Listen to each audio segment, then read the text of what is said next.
Bom, vamos ver se vocês lembram, né, uma coisa que eu comentei. Deixa eu voltar aqui.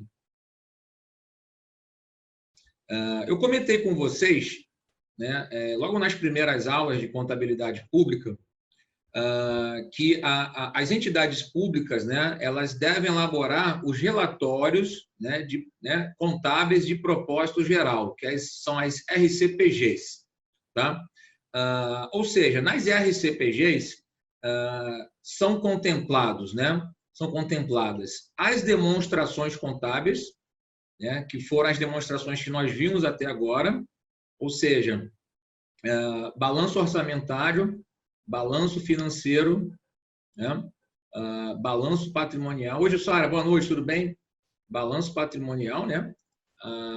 A demonstração das variações patrimoniais, que a gente viu que a diferença do balanço patrimonial para a demonstração das variações patrimoniais, que o balanço patrimonial ele representa, né, de forma quantitativa e qualitativa o estado do patrimônio naquele período específico, e a demonstração das mutações do patrimônio, perdão, e a demonstração das variações patrimoniais é como se fosse uma DRE, né? Ela apura aumentos patrimoniais e reduções patrimoniais. Então, o resultado patrimonial do período pertence ao balanço patrimonial. E na última aula, falamos também sobre a demonstração dos fluxos de caixa, né? Ou seja, são 3 atividades que geram saída ou entrada de caixa na entidade: atividade operacional, atividade de investimento, atividade de financiamento.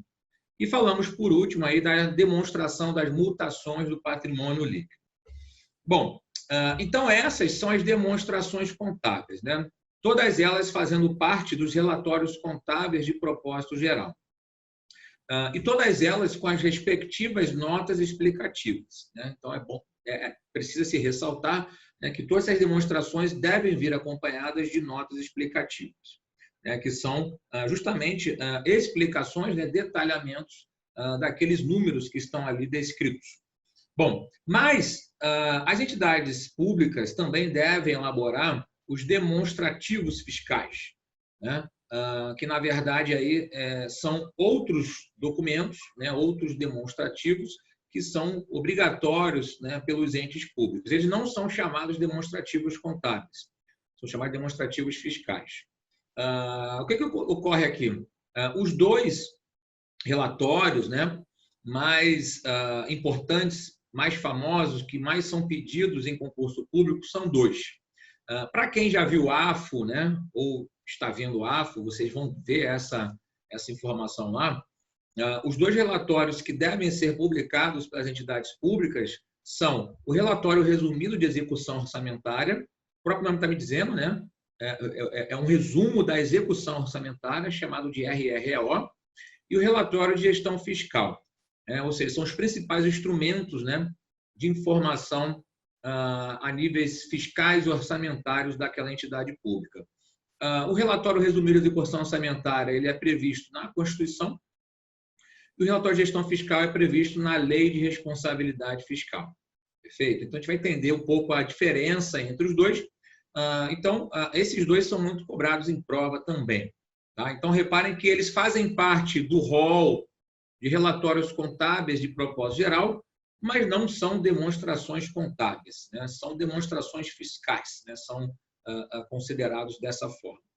Bom, então, o relatório resumido de execução orçamentária, né, ele foi instituído pela Constituição Federal, né? Então, está dizendo lá o seguinte, ó: o Poder Executivo, né, de cada ente publicará até 30 dias após o encerramento de cada bimestre, ou seja, ele é bimestral, um relatório resumido de execução orçamentária, né? Ou seja, então, bimestralmente, ou seja, são 6 por ano, né? Ou seja, então, até 30 dias do encerramento de cada bimestre.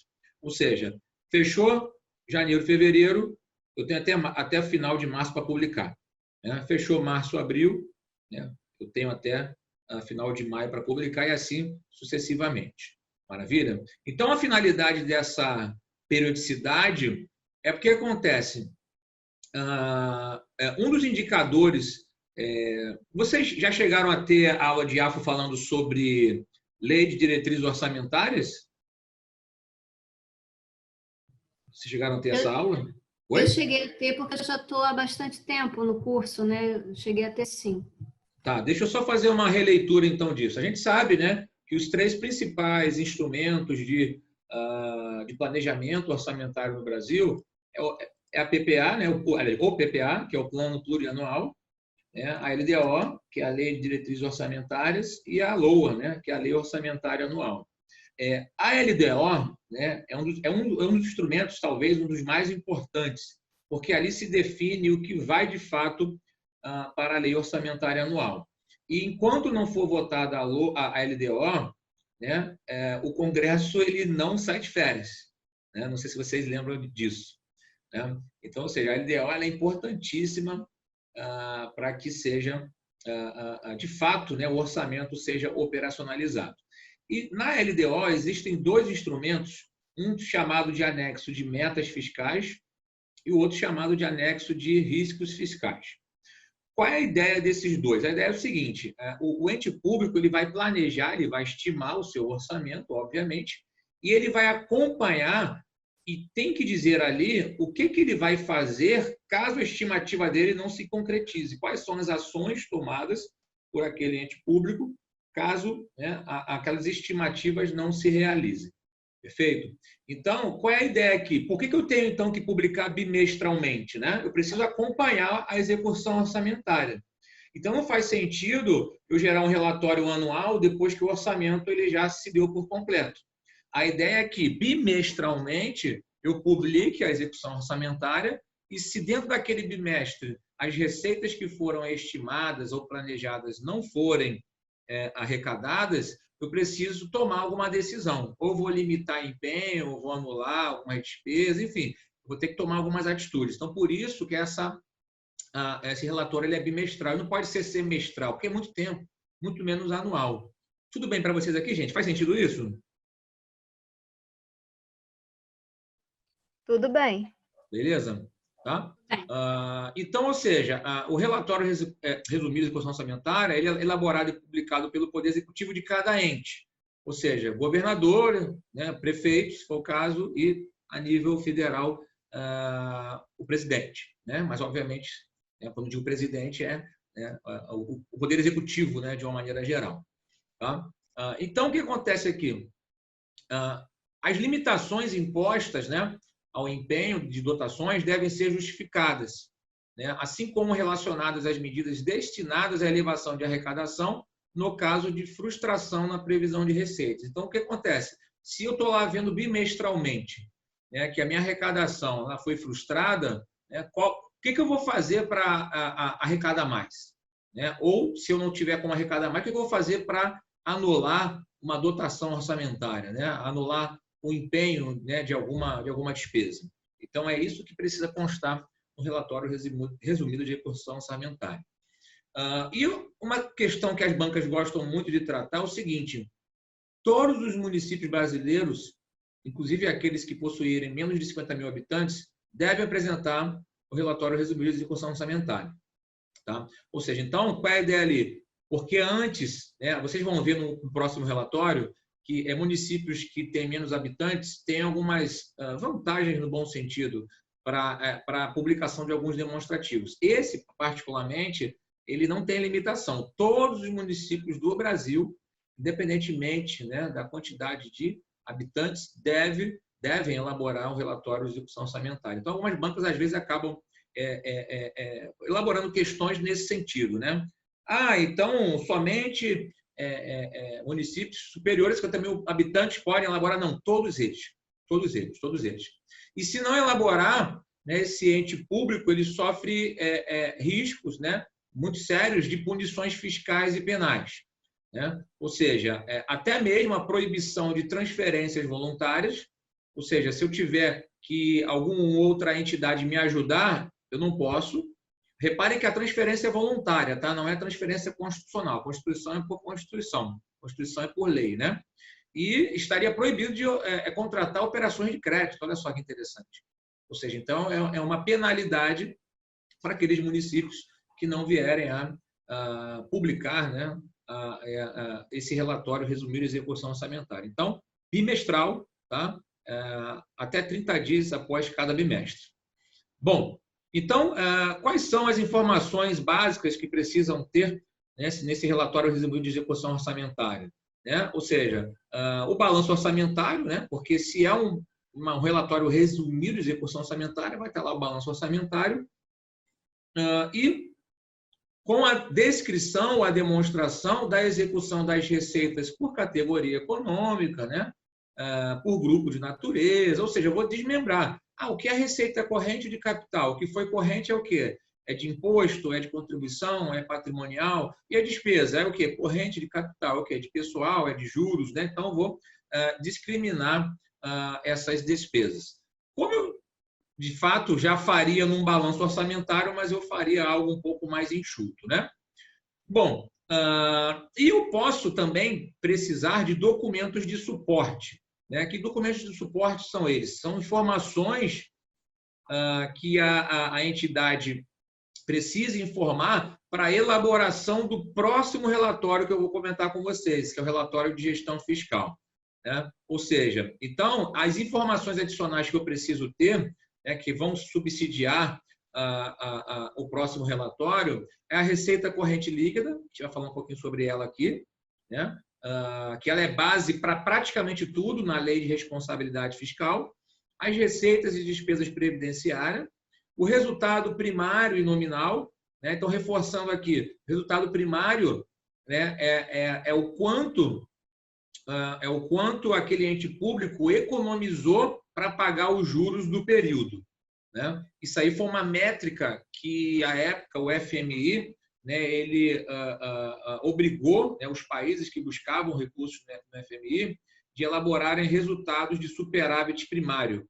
Né? Então, a palavra superávit primário ela advém desse cálculo, né, do resultado primário. Justamente o seguinte, olha, eu vou eliminar do cálculo as receitas e despesas financeiras. Né? Então, eu quero saber o seguinte, das minhas receitas não financeiras,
Agora só voltou.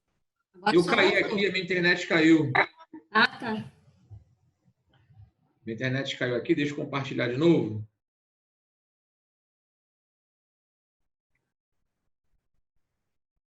Vamos aí.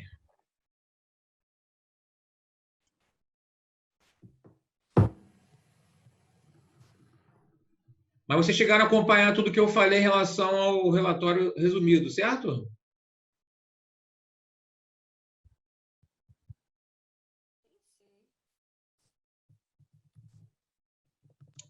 Certo, certo. Beleza, né?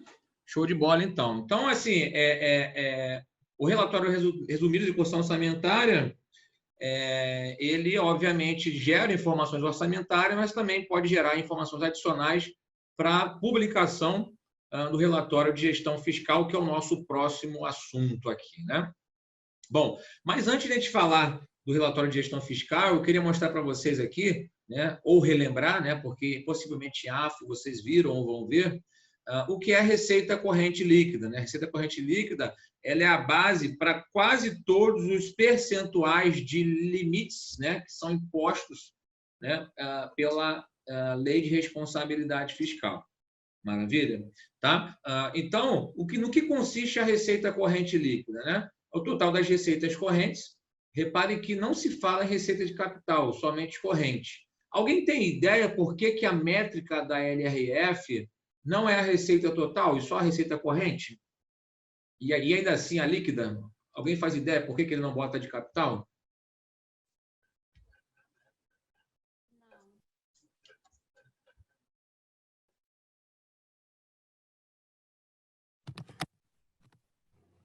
Eu falei que não, ouviu? É o quê? Eu falei não, deu para ouvir? É. E os demais, alguém tem ideia? Também não. Também não? Caramba. Será que essa escolha, essa opção por não ser o todo, tem relação com aquilo que tem mais movimento, que de capital é uma coisa que não tem uma liquidez rápida? Como é que chama? É porque a receita de capital paga a despesa de capital? Então, é bem por aí. É porque acontece, a receita de capital, se a gente for lembrar lá, né, aqui, ela é uma receita que não aumenta efetivamente o meu patrimônio líquido. Lembram disso? Lembro. Ou seja, a receita de capital ela é proveniente ou de uma dívida ou de uma alienação de bens, né?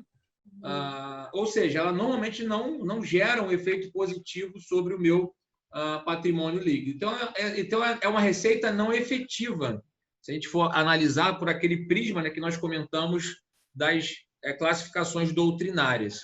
Então, como a receita corrente é a receita boa, é a receita efetiva, a minha base, né, da LRF se dá apenas pela receita corrente líquida. Maravilha?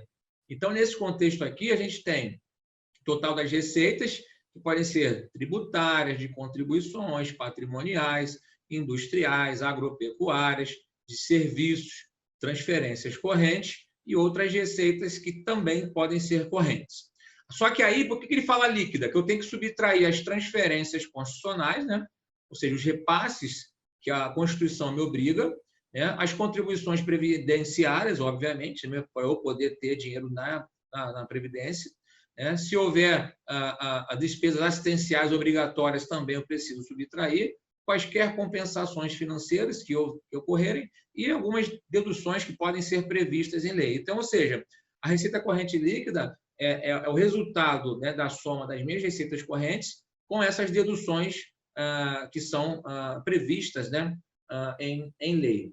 Então, o que eu tenho aqui? Receita corrente menos transferência constitucional, menos contribuições previdenciárias assistenciais, menos compensações financeiras, menos outras, né, deduções previstas em lei, igual a receita corrente líquida. Claro e evidente aqui que para o município não tem essa métrica aqui, né? Porque o município só recebe. O governo federal tem repasse de transferência, né? Ele transfere recursos. E o governo estadual também transfere recursos. Agora, o município não transfere para ninguém, então ele não teria essa primeira linha aqui, né, de transferências constitucionais. Maravilha aqui, gente? Tá? Só para vocês lembrarem aí, né, e tentarem visualizar o porquê da métrica da LRF ser a receita corrente líquida. Bom, então avançando aí mais um pouco, né, vamos falar sobre o relatório de gestão fiscal.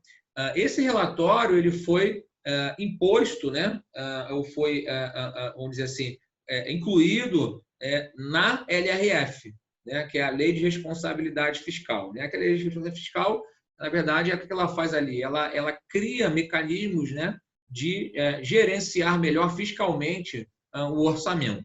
Então, o gestor, o administrador, né, público, ele passou a ter mais responsabilidades na hora de gerir os gastos públicos. Então, ele tem limitação de despesa com pessoal, ele tem limitação de despesas com juros, ele tem limitação de despesas com operação de crédito, né?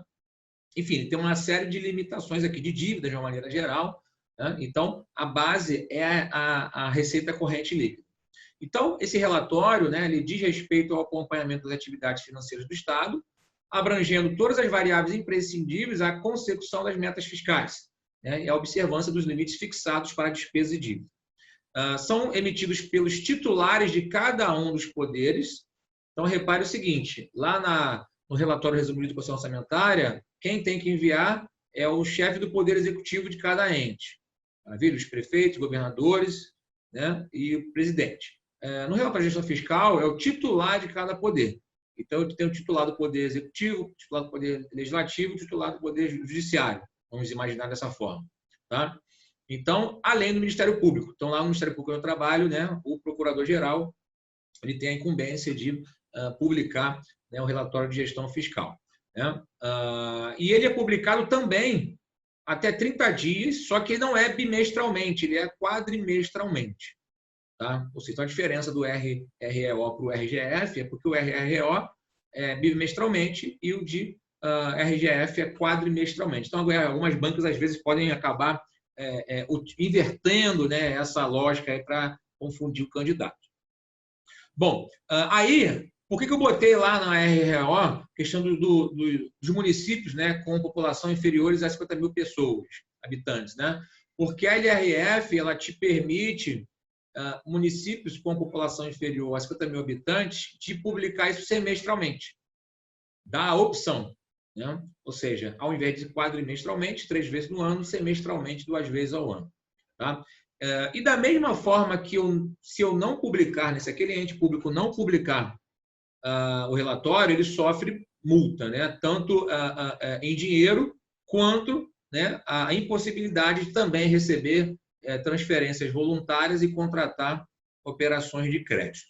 Né? Então, ou seja, reparem que esses 2 relatórios, se não publicar, né, o ente público ele sofre sanções. Bom, e o que constam aqui do relatório de gestão fiscal? Esse é muito interessante, né? Porque, na verdade, todos eles aqui, né, todas essas premissas aqui, elas têm como base a receita corrente líquida. Então, por exemplo, aqui, ó, as informações necessárias à verificação da conformidade com os limites de que trata a LRF, das despesas com pessoal, né? Em AFO, né, vocês possivelmente viram ou vão ver ainda, né, os percentuais de limites com despesa com pessoal, né, 50% na União, né, 60% no município, né, e dentro desse percentual tem as divisões, né, de limites, né, das dívidas consolidadas imobiliária, da concessão de garantias, da operação de crédito e das despesas com juros. Ou seja, são percentuais de limite. Aquele ente público não pode ter uma relação, né, dívida, receita corrente líquida, percentuais superiores aos limites estabelecidos aqui pela Lei de Responsabilidade Fiscal. Tá? E, obviamente, devem constar no relatório, né, as medidas que foram tomadas para adequar, né, aos parâmetros, aos limites que foram impostos pela Lei de Responsabilidade Fiscal. E no último quadrimestre, as entidades públicas devem demonstrar, né, as disponibilidades no final do exercício financeiro, né, ou seja, o caixa, né, e as despesas inscritas em restos a pagar. A gente sabe que no último ano de mandato, né, não posso ter restos a pagar sem dinheiro em caixa. Né? Ou seja, não deveria, né? Então, é uma discussão eterna aí do Crivella com o Eduardo Paes. Né?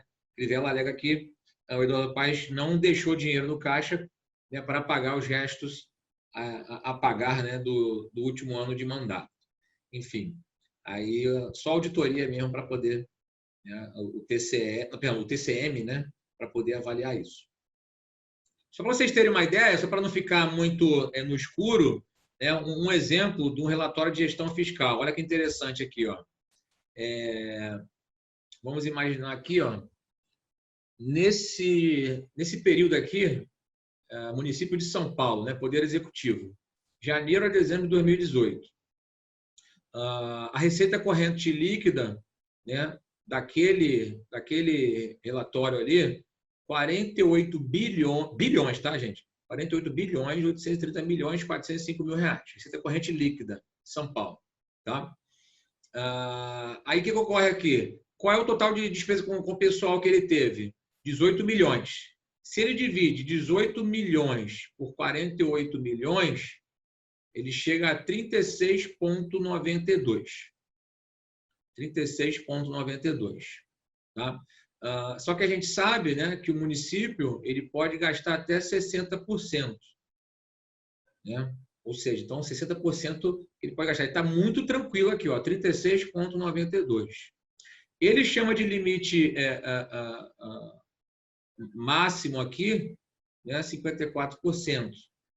Né, porque 54% é somente do Poder Executivo. Ou seja, dos 60% que se pode gastar, 54% é do Poder Executivo e 6% é do Poder Legislativo, né, do município. Então, ele está muito tranquilo mesmo aqui, 36,92 com 54%. O limite prudencial é 90%, 90% aí do... Perdão, 95% do percentual. Esse limite prudencial aqui gera um alerta, né? Gera um alerta para o ente público. E o limite de alerta aqui, ó, 10%. 10% sobre 54%. Se eu tirar 10% sobre 54%, vai dar 5,4%. Ou seja, 48,60%. Aqui já é um limite de alerta. Né? E aqui no prudencial, né, o ente público já não pode contratar... Ele já não pode contratar novos servidores, a não ser que seja para serviços essenciais, enfim, tem toda uma logística nisso na LRF. Então, só queria mostrar para vocês aqui que a RGF ela trata desses percentuais, ou seja, eu não posso ultrapassar os percentuais. Da dívida consolidada, né, o município não pode gastar mais do que 1,2 vezes a sua receita corrente líquida. Né? Então, repare o seguinte, da dívida que ela tem, eu não posso ter mais do que 120% da minha receita corrente líquida. Ó, se eu for olhar aqui a dívida em relação à receita corrente líquida, 72%. Também está muito tranquilo aqui o município de São Paulo em relação a isso. Total de garantias, né, de valores, né, 22% da sua RCL, 0,16, quase nada aqui. Operações de crédito, novas operações de crédito, 16%, está 0,27 só.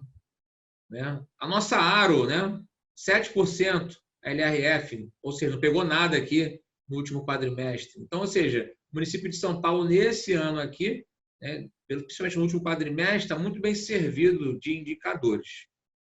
Então, aqui eu tenho os valores inscritos, né, em restos a pagar, né, e o montante aqui de caixa. Ou seja, tem caixa suficiente aí para pagar os restos a pagar. Maravilha, gente. Fica melhor assim de visualizar, né? Fica mais claro, né? A gente só falando aí, talvez não consiga alcançar, né, o que a gente quer mostrar para vocês. Tudo bem aí, gente? Para vocês?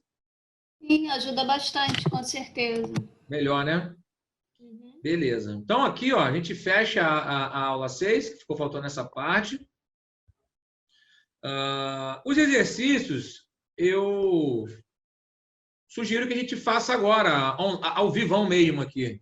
Né? São 4 perguntas só, certo e errado. Né? Deixa eu compartilhar aqui.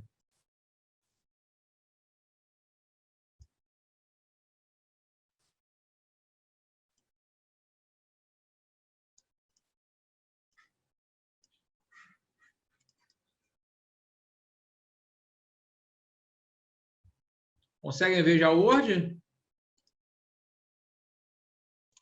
Sim, sim. Beleza, Consigo. né? Show de bola, então. Então, para a gente matar essa aula aqui, ó, faltam só essas 4 questões. Vamos fazer ao vivo aqui. Vamos ler e vocês respondem para mim. Ó. 124. O relatório de gestão fiscal de periodicidade quadrimestral deverá conter a avaliação do cumprimento do limite para a dívida consolidada e indicará as medidas a serem adotadas caso o limite seja descumprido. Certo ou errado?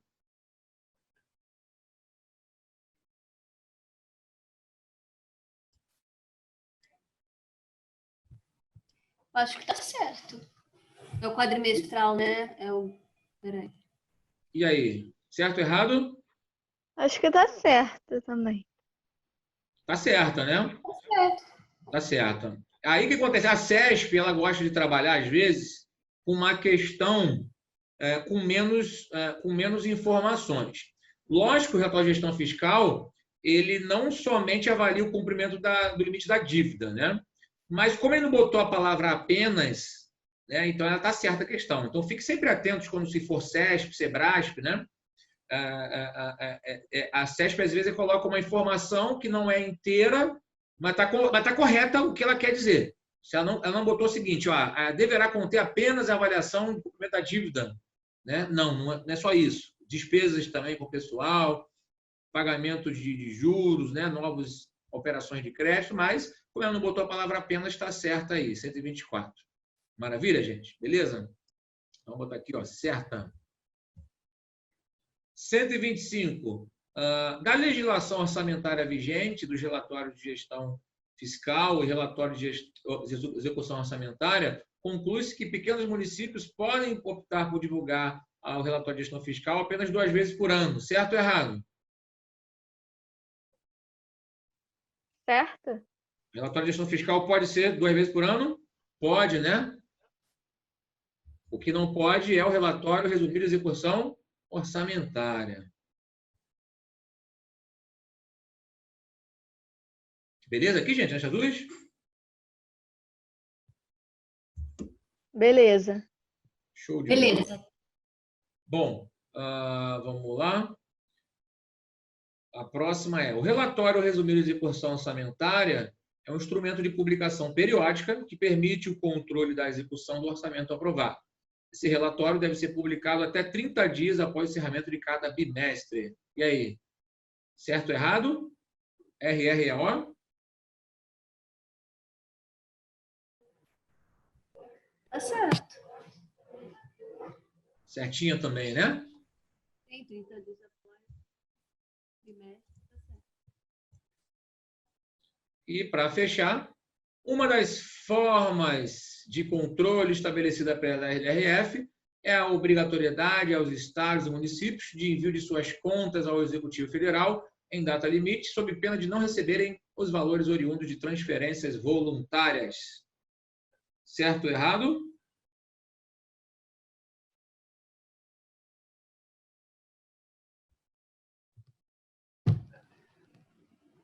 E aí, se a entidade pública não enviar os relatórios dentro dos prazos legais, ela pode sofrer uma das sanções, seria não receber transferências voluntárias? As transferências que não Tá podem. certo. Não seria transferência obrigatória ou eu estou confundindo? Então, as transferências voluntárias, elas podem deixar de ser recebidas caso elas não cumpram com a lei, né? Agora, as transferências constitucionais não podem deixar de serem transferidas, entendeu? Entendi. Beleza? Então, já vi também questão de prova, né? Trocando aqui o voluntário por constitucional. Aí o cara botava certa, mas estava errada, porque a constitucional né? Ela não pode deixar de receber. Maravilha? Então, Maravilha. todas as 4 aí foram certas, né? Olha que maravilha. 4 questões certas aqui. Bom, fechamos então a série, gente. Alguma questão que tenha ficado confusa aí para vocês ou que vocês queiram esclarecer?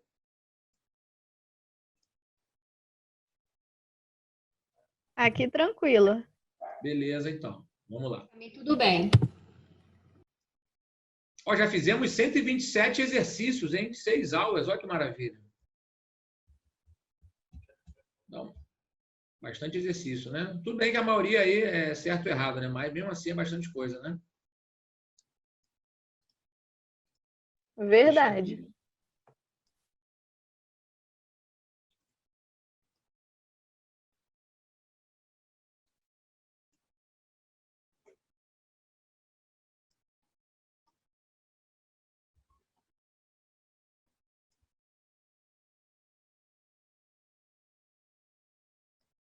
Beleza, aqui vamos para a nossa aula 7. Espero que vocês já estejam vendo aí os slides.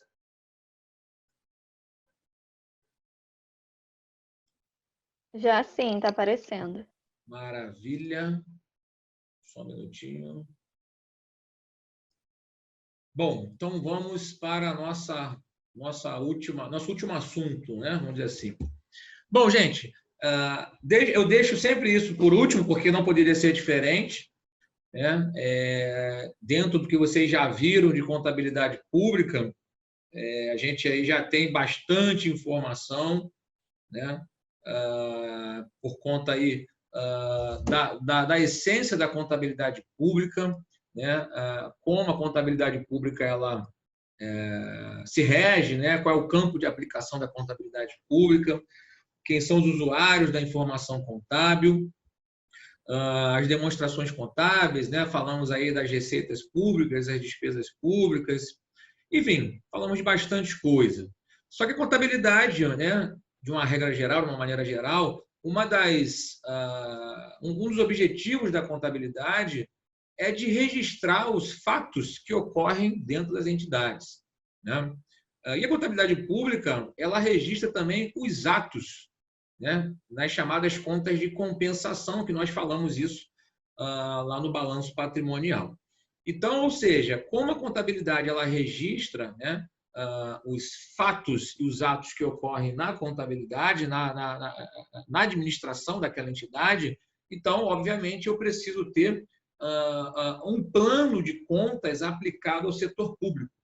Esse plano de contas se refere ao conjunto de contas que são utilizadas nas transações com os entes públicos. Então, lá no manual, né, de contabilidade aplicada ao setor público, né, vocês, que é gigante, né, vocês vão ter essa informação por completo, só que, obviamente, a ideia não é que vocês leiam o manual, né, todo, porque ele é gigante, né? Então, a ideia aqui é facilitar a vida de vocês.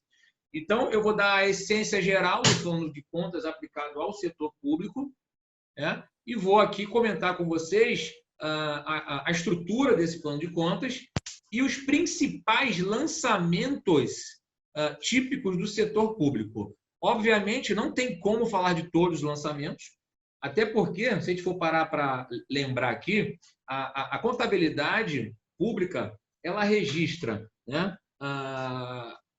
as questões orçamentárias, né? Ou seja, tem um sistema orçamentário, tem um sistema patrimonial e tem um sistema de compensação, um sistema de controle. Então, ela registra, e às vezes em um ato só, nos três. Registra tanto no orçamento, quanto no patrimônio, quanto no compensação. Então, assim, é impossível, né, a gente gravar todos os registros. É impensável isso. Então, esse manual, na verdade, ele é para orientar a quem, de fato, utiliza a contabilidade no dia a dia para saber como vai se proceder. Então, nas provas, costumam cair quase sempre as mesmas contas, né? Os mesmos lançamentos, né? Para fins orçamentários, principalmente. Para fins patrimoniais, já dá para abrir um pouco o leque, né? Mas para fins orçamentários, são praticamente os mesmos. Então, a gente vai falar um pouquinho aqui sobre o plano de contas aplicado ao setor público, chamado de PCCASP, os objetivos do plano de contas, né, a competência para a instituição e manutenção do plano de contas, ou seja, quem tem a competência para instituir e manter esse plano de contas, as diretrizes, né, do plano de contas, né, o alcance desse plano de contas, os subsistemas de informações, que nós já falamos lá atrás, mas a gente volta aqui a falar sobre eles, aí a natureza das informações contábeis, estrutura do plano de contas, conta contábil, código da conta contábil, atributos da conta contábil, regras de lançamentos contábeis, lançamentos típicos do setor público e consolidação das contas. Então, é bem provável que a gente não consiga fechar essa aula hoje, por isso que eu pedi essa aula adicional para a semana que vem, né? Só que é uma aula muito importante, então eu não queria correr muito com ela também. Então, dentro do material, vocês vão ter algumas informações básicas de contabilidade geral, né? Porque quem não estudou contabilidade geral ainda pode ter um pouco de dificuldade em alguns termos que eu vou usar aqui, então por isso que eu inseri algumas coisas básicas, né, de contabilidade geral para a gente entender essa mecânica. Enfim, então, dentro do possível aqui, a gente vai, né, tentando entender essa mecânica, né, e se vocês puderem, dentro também do possível, professor, não entendi, repete, então fiquem à vontade, tá? Porque a ideia é essa, que vocês perguntem mesmo se vocês tiverem dúvidas. Bom, então, o plano de contas, gente, aplicado ao setor público, né, é a estrutura básica da escrituração contábil. A escrituração é uma técnica contábil que consiste em registrar, né, todas aquelas transações que ocorrem naquela entidade pública. Então, ela pode ocorrer através de um fato contábil, através de um ato administrativo. A contabilidade geral, né, para as empresas com fins lucrativos, elas só registram os fatos. Os fatos normalmente ocasionam modificações no patrimônio. A contabilidade pública também registra os atos. Os atos são, o próprio está dizendo, é um ato, né, feito por um gestor que pode vir futuramente a afetar o meu patrimônio, né? Mas ele não afeta. Então, ele não é registrado no sistema de patrimônio, mas pode ser registrado no sistema de compensação, no sistema de controle. Então, o plano de contas ele é formado por uma relação padronizada de contas contábeis, ou seja, eu preciso padronizar o que é ativo, quais são as contas que, né, vão pertencer ao ativo, porque, como as contas são consolidadas, todos os entes públicos devem seguir esse plano de contas, né? Então, o plano de contas permite o registro contábil dos atos e dos fatos praticado pela entidade de maneira padronizada e sistematizada, ou seja, eu tenho um padrão para fazer aquilo, né? E o plano de contas também permite a elaboração de relatórios e as demonstrações de contábeis de acordo com as necessidades de informação dos usuários. Então, ou seja, se eu consigo registrar as informações contábeis através de um padrão, quando eu for elaborar meu balanço patrimonial, por exemplo, né, o saldo das contas estarão dentro de um padrão esperado. Então, essa é a ideia aí do plano de contas aplicado ao setor público.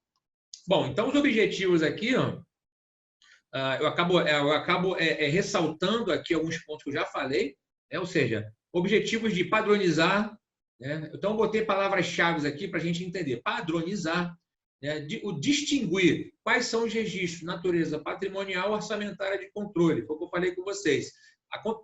Tem transação que vai afetar tanto o patrimônio da entidade, quanto a parte orçamentária, quanto a parte de controle. Então, ou seja, o que eu preciso registrar na contabilidade de patrimônio, de orçamento e de controle, né? Então, atende tanto a administração direta quanto a indireta, né, de todas as esferas do governo, permitindo, né, o detalhamento das contas nacionais, né? Permite a consolidação das contas públicas, porque no final de cada período, né, todas as entidades públicas consolidam suas contas, então todas elas devem seguir o mesmo padrão, obviamente, permitindo, né, a elaboração das relatórios contábeis de propósito geral, que nós comentamos, permite a adequada prestação de contas, né, ou seja, prestando contas para a sociedade, também para levantamento de estatísticas de finanças públicas, né, porque Portal da Transparência, IBGE, né, institutos de pesquisa, né, para analisar PIB, crescimento, enfim. Contribuir para a adequada tomada de decisão, né, dos gestores, e contribuir para a transparência da gestão fiscal, né, bem como para o controle social. Então, são os grandes objetivos aí, do plano de contas. Bom, então a competência, né, para instituir, para manter, alterar, incluir qualquer conta é da Secretaria de Tesouro Nacional, STN, tá? Então, a STN, ela cria, altera, exclui, codifica, especifica, desdobra, detalha, ou seja, qualquer manutenção que houver nesse plano de contas é de prerrogativa da Secretaria de Tesouro Nacional. Maravilha, gente? Tá? Então, nesse contexto aqui, quando vai se detalhar uma conta, né, a STN ela estabelece um nível mínimo, né, de detalhamento, né? Ou seja, olha, no mínimo precisa ter esses códigos aqui, né? Esse último aqui fica por tua conta se você quiser. Ela estabelece um nível mínimo. Eu vou comentar depois já que nível mínimo é esse.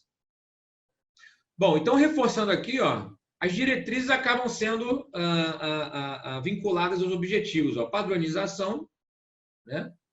Distinguir a natureza das informações, né? A flexibilidade, né, de atender a diversos usuários da informação contábil, propiciar a consolidação das, né, informações a nível nacional, permitir a elaboração das demonstrações e relatórios, né? Permitir a publicação, o levantamento de estatísticas e permite aí também a tomada de decisão, a transparência fiscal, né, a prestação de contas, né, para fins sociais. Então, são as diretrizes aí do plano de contas. Bom, alcance do plano de contas. Ou seja, se a gente lembrar, lá na primeira aula, né? Já tem aí quase 2 meses, né? Ou 2 meses, mais ou menos. Qual é o campo de aplicação da contabilidade pública? Nós vimos lá. Né? Da contabilidade pública, normalmente, são todos os entes públicos, né? Da administração direta ou indireta, que constam no orçamento fiscal, né? Incluindo as empresas estatais dependentes. As empresas que não são dependentes, né, não são obrigadas, né, à contabilidade pública. Então, o alcance do plano de contas é o mesmo da contabilidade pública. Né, porque se ela é obrigada à contabilidade pública, ela tem que fazer o plano de contas, né, funcionar. Então, ou seja, é obrigatório para todos os poderes de cada ente da federação, seus órgãos, entidades, administração direta e indireta, incluindo fundos, autarquias, inclusive as especiais, fundações e empresas estatais dependentes. Facultativo para as empresas estatais independentes. Ou seja, Petrobras faz? Não é obrigado, a não ser que alguma lei, né, exija. Banco do Brasil faz? Também não. Ou seja, empresas estatais dependentes. Aquelas que não dependem de recursos para manter suas atividades não são obrigadas à contabilidade pública. Maravilha aqui, gente, por enquanto? Bom, e nós comentamos logo lá nas primeiras aulas, né, que a contabilidade ela é subdividida em sistemas de informações, né? O orçamentário, o patrimonial, o de custos e controle. Só que esse de custos e controle virou uma coisa só, né? Ou seja, então basicamente eu tenho 3 grandes naturezas de informação, né? Acho que até coloco depois aqui, ó. Ou seja, natureza de informação orçamentária, natureza de informação patrimonial e natureza de informação de controle. Ou seja, então, as transações que impactaram o orçamento, eu tenho um plano de contas específico para aquilo. As transações que afetam o patrimônio da entidade, eu tenho um plano de contas específico para o patrimônio, que vai ser ativo, passivo, patrimônio líquido, variação patrimonial diminutiva, variação patrimonial aumentativa. E transações aí, ou atos, né, de controle, né, que não afetam o meu patrimônio, pelo menos naquele momento, vão ser registrados em natureza de informação de controle. Maravilha aqui, gente? Ou seja, então, controle e custos ficou numa esfera só. Até aqui tudo bem, gente? Beleza para vocês? Fala, André. Boa noite. Beleza, beleza. Tudo bem. Beleza. Tranquilo. Deixa eu beber só uma água aqui.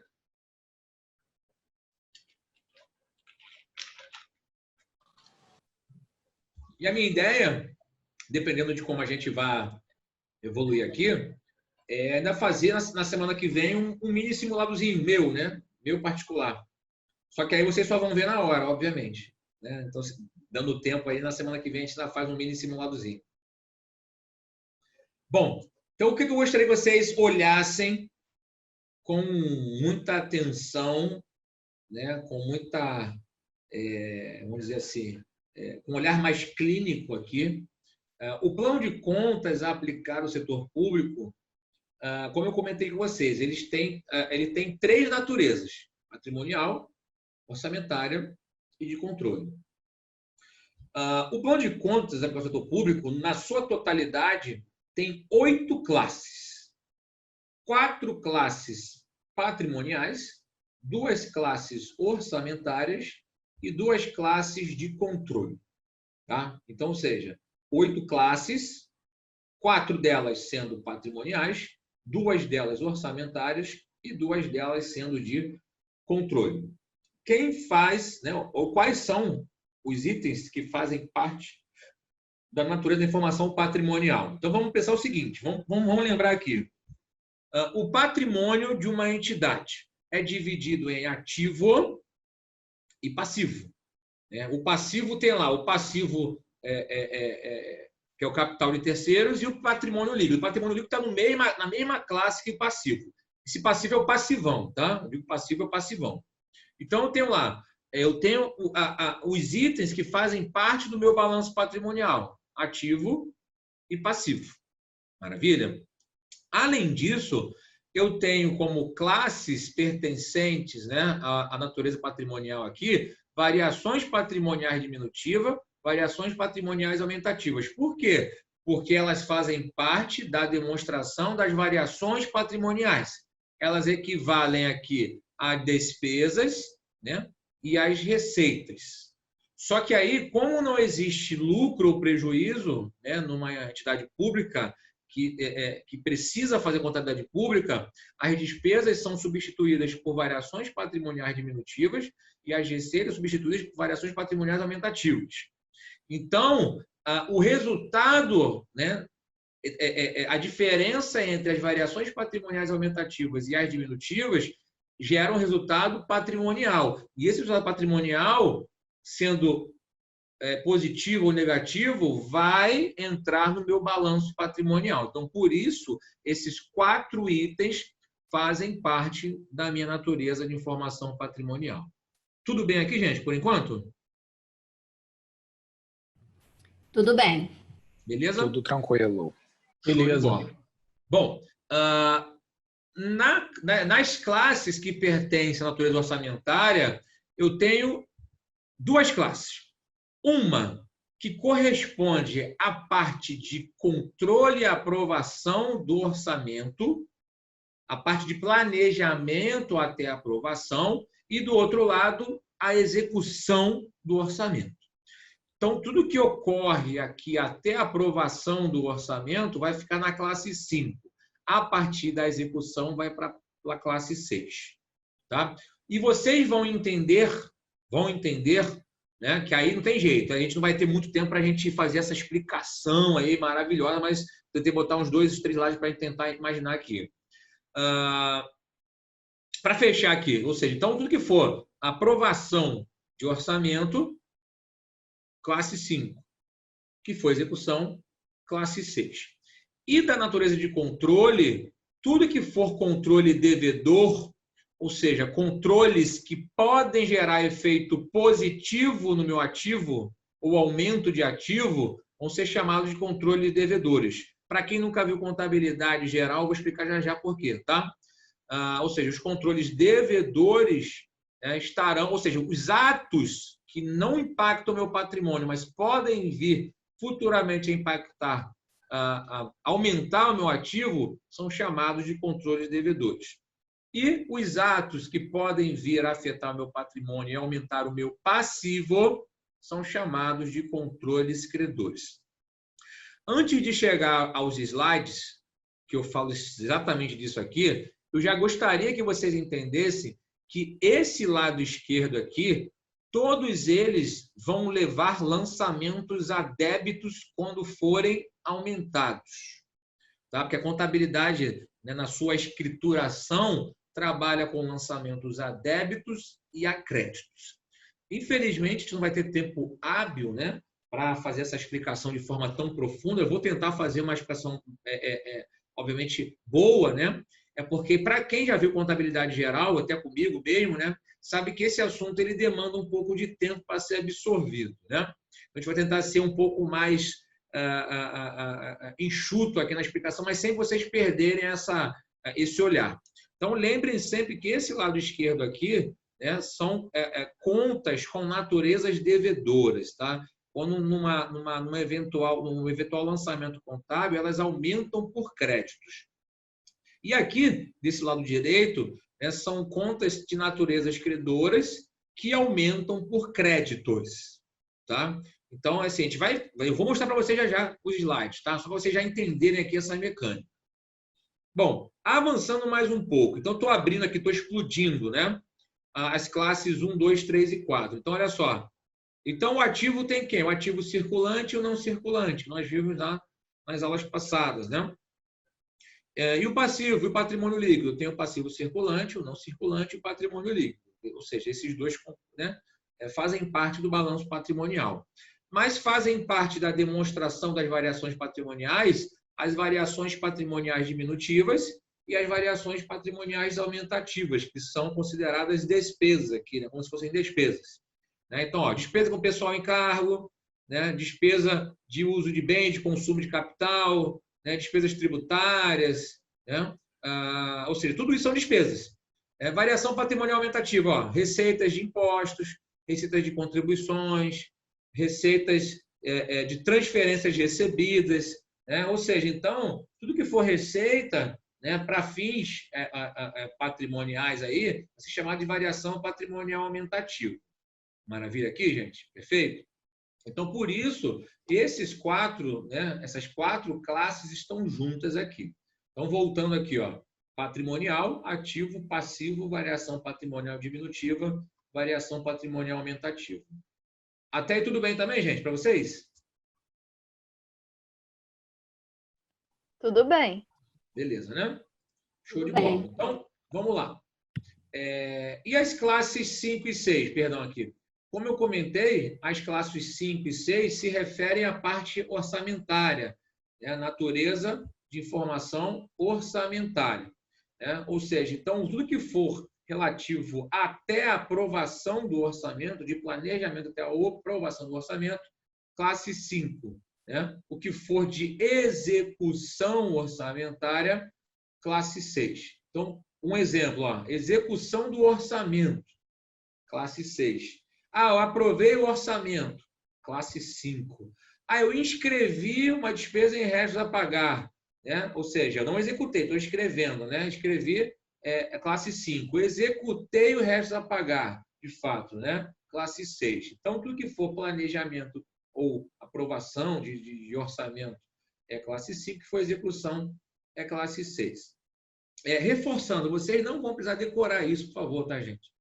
Mas alguns lançamentos orçamentários, esses pequenos orçamentos, eles são padrão. Eles caem em quase todas as provas, quando a prova requer alguma informação de lançamento orçamentário.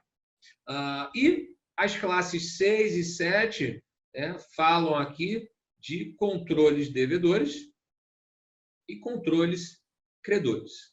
Ou seja, então, atos que possam afetar o meu ativo, né, positivamente o meu ativo, controles devedores. E atos que podem aumentar o meu passivo, né, estão aqui em controles credores. Bom, então vamos lá, avançando mais um pouquinho. Então, estou mostrando aqui, mais uma vez, ele um pouquinho mais completo, né, para vocês verem. 1, 2, 3 e 4, patrimônio. 5 e 6, orçamento. 7 e 8, de controle. Aí eu estou abrindo ainda um pouco mais o balanço patrimonial, ó, lembrando aqui, ó, quem faz parte do ativo circulante? É o caixa, né, o equivalente de caixa, os valores a receber de curto prazo, né, as aplicações financeiras de curto prazo, os estoques, né? E aquela conta que eu falei para vocês, ó, de variação patrimonial diminutiva, paga antecipadamente. Se ela pagou antecipadamente, a despesa não ocorreu. Então, eu tenho o direito de utilizar aquele valor que eu paguei. O não circulante, realizável a longo prazo, investimentos, imobilizado, intangível. Esse diferido nem existe mais. Então, esquece esse diferido aqui. E passivo circulante, né? São obrigações de curto prazo. Ó, tudo tem CP a curto prazo. Ó. Obrigações trabalhistas, empréstimos e financiamentos, fornecedores e contas a pagar, obrigações fiscais de curto prazo, provisões de curto prazo, né, demais. Ou seja, tudo que for de curto prazo de dívidas no circulante e o que for de longo prazo no não circulante. E o patrimônio líquido é justamente a diferença entre ativos e passivos, né? Então, eu tenho aqui o patrimônio social ou capital social, né? O adiantamento para futuro aumento de capital, dependendo, né? Reserva de capital, reserva de lucro, ou seja, os resultados acumulados do período, ou seja, então ficam aqui no patrimônio líquido. Então, abri um pouquinho mais, estendi um pouquinho mais aqui, né? Essa tabela. Bom, então vamos lá. Código, né? O código da conta contábil. Então, ou seja, segundo o manual, né, de contabilidade aplicado ao setor público, né, a conta contábil é a expressão qualitativa e quantitativa de fatos de mesma natureza, né, que evidenciam a composição, variação e estado do patrimônio, como de bens, direitos, obrigações e situações nele não compreendidas, mas que direto ou indiretamente possam vir a afetá-lo. Então, o que acontece? Eu preciso registrar uma conta em que eu tenha um tipo de transação que seja recorrente. Por exemplo, compra de estoques.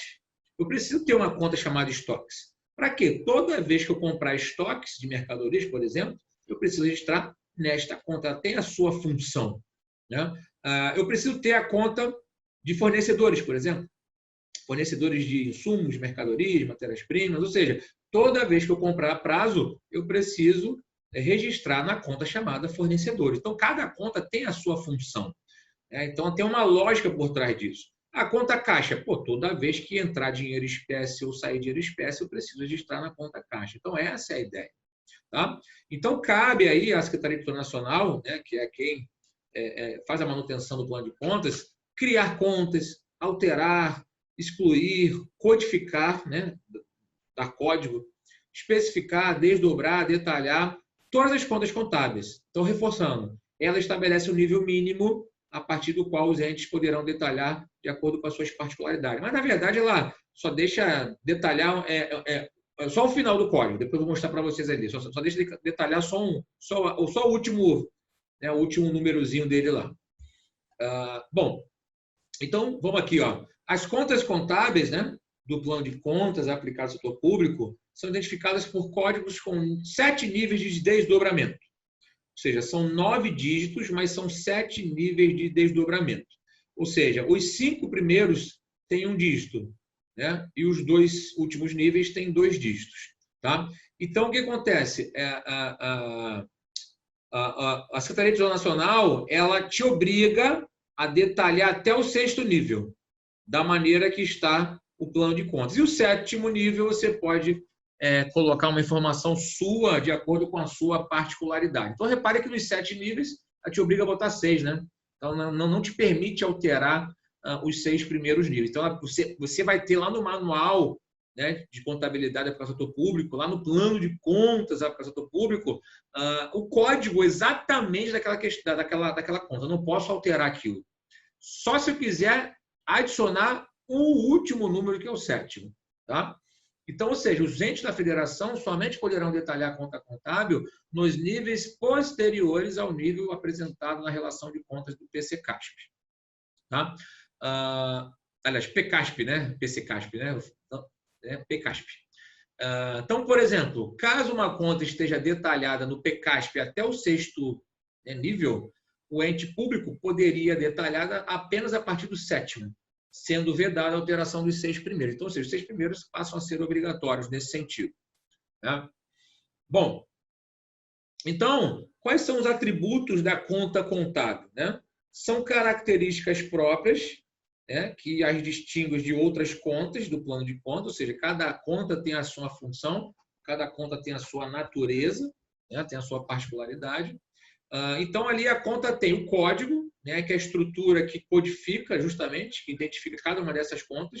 Muito mais fácil você controlar por número do que por nome. Né? Até estoques de empresas são feitos dessa forma. Né? Eu registro cada item de estoque por número, não por nome. É porque o nome ele acaba podendo ser descrito de forma diferente. Por exemplo, igual conta bancária, né? Se eu tiver 10 contas bancárias em 10 bancos diferentes, possivelmente eu posso ter quase, vou falar aqui 10, né? Mas quase 10 identificações diferentes do meu nome. O cara pode botar Anderson Fumax M. Oliveira, Anderson F. Mendes Oliveira, né? Anderson F. M. Oliveira. Ou seja, então o nome é complicado. Agora, o CPF não tem jeito. Então, da mesma forma que a nomenclatura, o número é importante para esse tipo de registro, para a conta também. Né? O título e o nome da conta, obviamente, a função, né, daquela conta e a natureza daquela conta. Como eu comentei com vocês, as contas do lado esquerdo têm natureza devedora, né? Ou seja, ela, por convenção contábil, tem natureza devedora. E as contas do lado direito, né, têm natureza credora. E a gente depois vai entender, professor, então eu só posso fazer lançamentos a débito de uma conta que é devedora? Não. Eu posso fazer lançamentos a crédito. Pô, mas como assim? Se eu quero reduzir o saldo dessa conta devedora, eu faço um lançamento a crédito. Só que se houver saldo final, precisa ser devedor, porque a natureza daquela conta é devedora. E da mesma forma, as contas a crédito. Aquelas contas que têm a natureza a crédito, do lado direito, que nós falamos, elas podem receber lançamento devedor para diminuir o seu saldo. Mas se houver saldo, obrigatoriamente tem que ser credor. Maravilha? Então, essa é a lógica da contabilidade. Tá? Avançando mais um pouco aqui, então essa é a tabelinha linda, né, que eu tirei aí da contabilidade geral, né, e queria que vocês visualizassem. Bom, qual é a ideia? Isso é um mantra, tá, gente? Porque como vocês não têm, assim, tirando a Jussara, né, e a Carla, que já fez aula comigo, de contabilidade geral, né, muitos de vocês, talvez, possam nunca ter tido contato, né, com a contabilidade geral de uma forma um pouco mais detalhada. Então, a gente não teria tanto tempo aí para detalhar essa informação, né? A Flávia também faz. Perdão, Flávia, desculpa. Então, ou seja, o que acontece? Toda conta de ativo, repare que ela fica lá do lado esquerdo, né, conta de ativo, né? Tem natureza devedora. Então, toda vez que eu quero aumentar essa conta na contabilidade, se faz lançamento a débito. Se eu tiver que reduzir, lançamento a crédito. Só que se houver saldo, tem que ser o quê? Devedor, porque a natureza dela é devedora. Tá? Os passivos, natureza credora. Então, lamento por crédito, e se eu tiver que reduzir esse saldo, a débito. Mas se houver saldo, tem que ser credor. O patrimônio líquido, da mesma forma, né? Ele fica do mesmo lado direito do passivo. Natureza credora, aumenta por crédito, diminui por débito. Se houver saldo, tem que ser credor. Aí aqui tem 3 contas, né, que são chamadas de contas redutoras. As contas redutoras, elas reduzem o saldo da conta que elas estão sendo vinculadas. Professor, mas que diabo é esse de conta redutora? Vamos imaginar o seguinte, a depreciação é uma despesa, né, ou um custo que uma empresa tem por conta do desgaste de determinado bem que ela tem, né? Ou seja, eu comprei um veículo, o veículo se deprecia. Então, quando eu comprei esse veículo, eu comprei pelo valor cheio. Então, ele entrou no meu ativo lá. Por exemplo, comprei por R$60 mil o bem. Então, o ativo, né, a natureza devedora. Só que, com o passar do tempo, essa depreciação reduz o valor contábil do meu ativo. Só que essa depreciação precisa também ser apresentada no balanço patrimonial. Só que essa conta de depreciação, né, ela é uma conta redutora do ativo. Então, como ela reduz o ativo, ela tem saldo contrário, natureza contrária. Então, se o ativo é natureza devedora, ela tem natureza credora, porque ela reduz o saldo da conta devedora. Então, essa redutora do ativo aumenta por crédito e diminui por débito. E a mesma lógica se faz para os passivos e PL. Como o PL e o passivo têm natureza credora, contas que reduzem esse saldo só podem ter natureza devedora. Aumenta por débito e diminui por crédito. Então, essas 3 contas aqui ficam negativas no balanço, né? Então, é uma particularidade dessas contas. Mas ainda falando sobre o nosso plano de contas, nós vimos lá que na natureza patrimonial eu tenho ativo e passivo, classes 1 e 2. Né? Natureza devedora para ativo, natureza credora para o passivo. E se a gente for percorrer ali, né, a gente vê logo embaixo o número 3, variação patrimonial diminutiva, despesa. Toda despesa também tem natureza devedora. Assim como o ativo, a despesa tem natureza devedora. Então, ela aumenta por débito e diminui por crédito. E as variações patrimoniais aumentativas, que são as receitas, natureza credora. Então, quanto mais receita eu tenho, eu faço lançamento a crédito. Se eu tiver que diminuir o valor dessa receita, lançamento a débito. Então, se eu voltar aqui para a tabela, ó, lado esquerdo, ó, os 2 são devedores. Lado direito, os 2 são credores. Tá? Então, é isso que eu quero que vocês visualizem aí, né, para entender essa mecânica dos lançamentos contábeis, principalmente para o setor público. Né? E os atos potenciais, que eu comentei com vocês, né, tem natureza devedora, principalmente por aumentar os meus ativos. Né? E a execução de atos potenciais vai ter natureza credora, porque normalmente eles potencializam o passivo ou, né, fazem a execução de algo que foi planejado. Então, vamos voltar aqui para a tabela. De novo, ó, lado esquerdo, ó, controle de devedores e controles credores. Maravilha? Então, essa é a lógica aqui da contabilidade aplicada ao setor público. E aí, gente, o que vocês acharam aí disso aí? Para quem ainda não tem o hábito de ver contabilidade, né?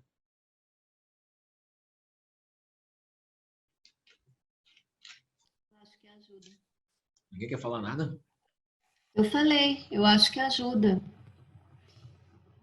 E para os meus demais amigos aí? Eu já estudei contabilidade geral, né? Então Uhum. eu olho para esse quadro como algo que tem que dar um start rápido, a gente vê logo do que se trata, né? Agora, para quem ainda não fez, eu já não sei dizer. Isabel, Gustavo, André, o que vocês acharam disso aí? Pô, ajuda bastante. Ajuda mesmo. Tá. É porque, assim, eu vou explicar um pouco da... Não, perdão, pode finalizar, que eu achei que você tivesse acabado. Pode falar. Não, eu já falei. Não sei se tinha outro para falar. Ah, tá. Não, perdão. Porque acontece, se eu for olhar a essência da contabilidade trabalha com débitos e créditos, né, de uma maneira geral, aí ela vai, isso obviamente ela vai, vamos dizer assim, adaptando, né, para os demais ramos da contabilidade. O que acontece? A contabilidade trabalha com a seguinte premissa: origem e aplicação de recursos. Tá? Se eu for olhar o patrimônio, todo o patrimônio foi originado de alguma coisa, né? Ou seja, ou do valor, ou do dinheiro dos sócios, acionistas, ou de empréstimos bancários, financiamentos que a empresa faz. Então, essa origem, ela tem natureza credora. Toda a origem de recursos tem natureza credora. Por quê? Porque eles que forneceram os créditos para a empresa. Tá? E a aplicação de recursos, né? Ou seja, se eu tenho uma origem, eu apliquei em algum lugar. Essa aplicação de recursos, que normalmente é no ativo, né? Ou no consumo, numa despesa, ela tem natureza devedora.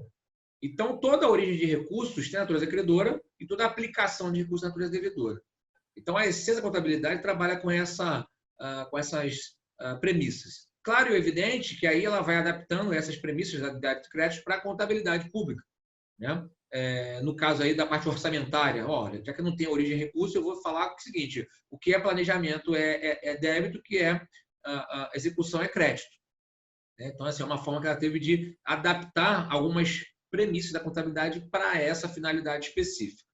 Tá bom, gente? Então, avançando mais um pouco aqui, ó, antes da gente, né, fazer o nosso intervalozinho aí. Quando eu falo de variação patrimonial diminutiva, que é uma despesa, se eu for olhar o meu patrimônio, né, a despesa ela gera ou aumento de passivo ou redução de ativo, né? Ou seja, se eu tenho uma despesa com salário, ou eu pago na hora, reduzo o meu ativo, ou aumento o meu passivo, se eu pago no mês seguinte, né? E as variações patrimoniais aumentativas, ou elas geram uma redução de passivo ou aumento de ativo. Então, por exemplo, arrecadei lá 300 mil reais em impostos. Pô, receita, né? Variação patrimonial aumentativa. Aí gera aumento aonde? No caixa, né? Da empresa. Eu tinha um passivo lá que foi perdoado. Pô, foi perdoado um passivo sem sair com caixa, então gerou uma receita também, né? Então, ou seja, as variações patrimoniais, elas geram impactos nas contas de ativos e passivos. Tá? Agora, eu posso ter também aumentos de ativos que não são derivados, né, vamos dizer assim, de variações patrimoniais. Por exemplo, eu posso aumentar. Por isso que eu falo que é importante a gente entender a mecânica, né, da receita de capital e a receita corrente. Se eu pegar um empréstimo, por exemplo, né, é uma receita de capital, né?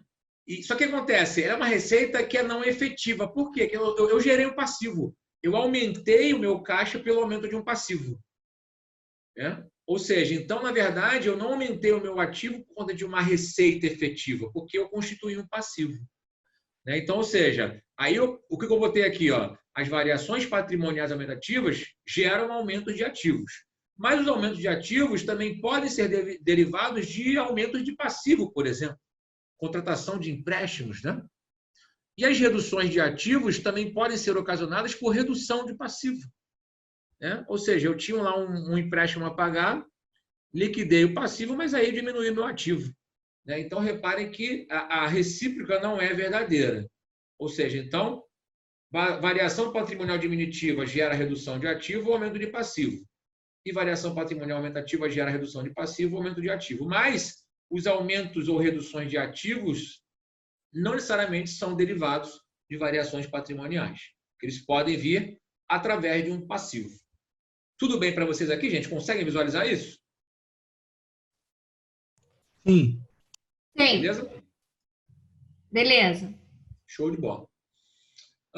Deixa eu ver aqui. Tá. Aí, antes de a gente fazer um intervalinho, para a gente entrar na parte mais punk aqui, que é o seguinte, ó. A fim de garantir a integridade dos procedimentos contábeis, né? Assim como a qualidade, consistência, transparência das informações geradas, o MCASP, né, que é o Manual Contábil de Aplicação do Setor Público, dispõe sobre algumas regras de integridade relativas ao plano de contas. O registro contábil deve ser feito pelo método das partidas dobradas. Para quem não conhece, o método das partidas dobradas fala o seguinte: a soma dos lançamentos devedores tem que ser igual à soma dos lançamentos credores. Então, se eu tenho R$100 mil de débitos, eu preciso ter R$100 mil de créditos. Isso não tem jeito, a contabilidade não abre mão dessa informação. Tá? E os lançamentos devem debitar e creditar contas que apresentem a mesma natureza de informação. O que ele quer dizer? Eu só posso debitar e creditar contas de natureza patrimonial entre si. Eu só posso debitar contas de natureza orçamentária entre si. Eu só posso debitar e creditar contas de natureza de controle. Ou seja, significa que eu não posso registrar um ativo, né, do patrimônio com uma conta orçamentária. Não é possível fazer isso. Eu não posso registrar um passivo com uma conta de controle. Não é possível fazer isso. Tudo bem para vocês aqui, gente? Ou seja, elas precisam ser debitadas e creditadas dentro das suas naturezas de informação. Então, com essa informação, vocês matam várias questões, que às vezes as bancas vão colocar lá 2 ou 3 alternativas que os caras botam lá ativo com orçamento. Não posso. Orçamento é com orçamento. Patrimônio é com patrimônio. E conta de controle é conta de controle. Maravilha aqui, gente, também? Ok. Então, ó, reforçando aqui, ó, dessa forma, né, os lançamentos estarão fechados dentro das classes 1 a 4, ou seja, ativo com passivo, ou variação patrimonial aumentativa com ativo, ou variação patrimonial diminutiva com passivo, ou variação patrimonial diminutiva com ativo. Né? Ou seja, então, elas vão se falar entre si. Lançamentos de natureza orçamentária, debitando e creditando apenas dentro das classes 5 e 6, e de controle, debitando e creditando dentro das classes 7 e 8. Então, reforçando aqui, ó, não é permitido o lançamento da conta cliente, que é classe 1, o ativo, com uma receita realizada no orçamento. Não posso. Tá? E, obviamente, os totais de lançamentos a débito e crédito em contas de mesma natureza devem apresentar valores iguais. Porque quando eu debito uma conta, eu credito outra. Quando eu debito uma conta, eu credito outra. Se eu debitar... Assim, porque, na verdade, eu não necessariamente preciso ter um débito e um crédito. Tá? O que eu preciso ter é o total de débitos ser igual ao total de créditos. Porque, às vezes, eu posso ter um lançamento com um débito e 2 créditos. Né? Ou seja, eu posso ter uma despesa sendo paga de 2 formas. Né? Ou seja, parte à vista e parte a prazo. Né? Então, não necessariamente eu preciso ter um débito e um crédito. Mas o saldo total das contas devedoras tem que ser igual ao saldo das contas credoras. É isso que importa. Bom, então, se eu somar aqui as contas de ativos com as variações patrimoniais diminutivas, elas devem ser iguais ao total das somas dos passivos com as variações patrimoniais aumentativas. E lembrando que o confronto, né, da variação patrimonial diminutiva com a variação patrimonial aumentativa é o resultado patrimonial, que vai fazer parte lá do balanço patrimonial, né, lá na conta do patrimônio líquido da empresa. Maravilha também aqui, gente? Não, aí eu agora não vou falar mais não, que a gente já vai entrar a Vera aqui para os lançamentos. Mas até aqui tudo bem, gente? Tudo bem. Beleza? Tranquilo. Vamos dar uma Beleza. pausa aí? Vamos dar uma pausa? Beleza. Vamos. 20 minutinhos e nós voltamos, que aí eu já mostro aí os principais lançamentos contábeis. Beleza. Beleza? Combinado. Show de bola então, gente. Então até daqui a pouquinho.